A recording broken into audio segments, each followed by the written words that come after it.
یہ آیت کریمہ اپنے دامن میں اتنی روشنی اور اتنی جامعیت کے ساتھ دین کا خلاصہ ہمارے سامنے رکھتی ہے کہ ہماری روحیں وجد کرنے لگ جاتی ہیں۔ تو ارشاد فرمایا، بے شک اللہ حکم دیتا ہے عدل کا، احسان کا اور قرابت داروں کے ساتھ حسن سلوک کا، اور منع کرتا ہے بے حیائی سے، منکرات سے اور سرکشی اور تمرد سے۔ اور یہ اس لیے فرما رہا ہے کہ تم نصیحت پکڑو تاکہ تمہارے سینے ہدایت کے نور سے روشن ہوں اور منور ہوں۔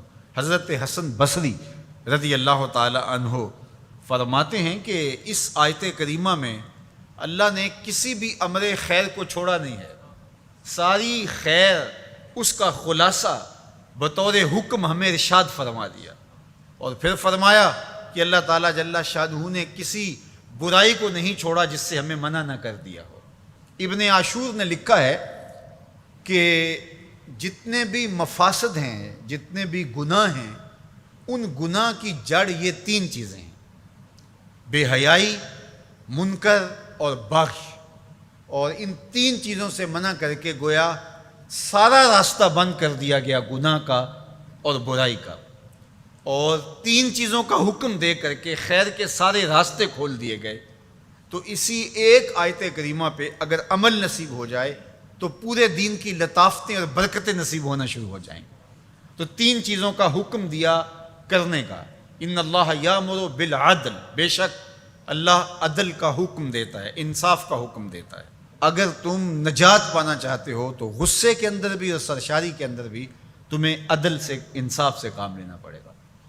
تو ہمارا دین ہمیں عدل سکھاتا ہے، اور قیامت کے دن 7 اشخاص جن کو اللہ اپنے عرش کا ٹھنڈا سایہ عطا فرمائے گا، ان میں سے پہلا شخص حضور نے ارشاد فرمایا امام عادل، وہ شخص جو عدل و انصاف کرتا ہے، وہ امام، وہ حاکم جو عدل سے امور سلطنت نبھاتا ہے، کل قیامت کا دن ہوگا، کوئی سایہ نہیں ہوگا، اللہ اسے اپنے عرش کا ٹھنڈا سایہ نصیب فرمائے گا۔ روایت میں آتا ہے کہ قیامت کے دن جو بادشاہ ہوں گے، حکمران ہوں گے، ان کے ہاتھوں میں ہتھ کڑیاں ہوں گی، اور ان کو یوں میدان حشر میں لایا جائے گا۔ اگر انہوں نے عدل کیا ہوگا تو وہ ہتھ کڑیاں ٹوٹ جائیں گی اور انہیں جنت بھیج دیا جائے گا، اور اگر انہوں نے عدل و انصاف نہیں کیا ہوگا تو ان ہتھ کڑیوں کے ساتھ ان کو جہنم میں دھکیل دیا جائے گا۔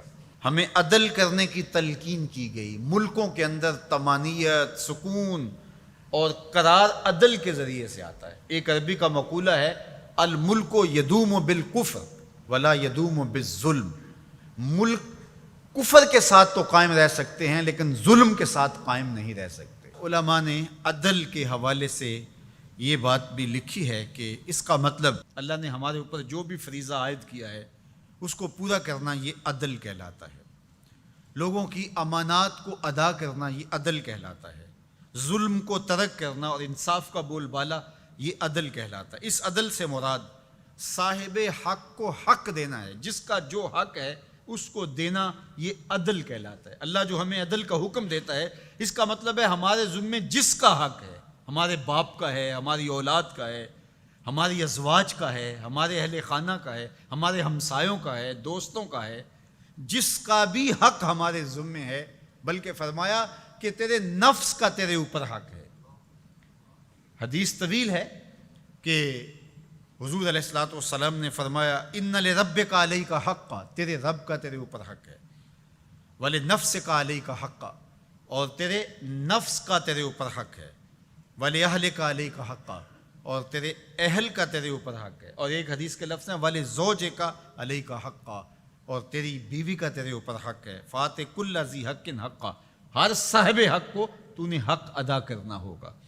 تو جس کا ہمارے ذمے حق ہے، جب ہم وہ ادا کرنے لگ جائیں گے تو یہ عدل قائم ہوگا، اور عدل قائم ہوگا تو معاشرہ پرسکون ہو جائے گا۔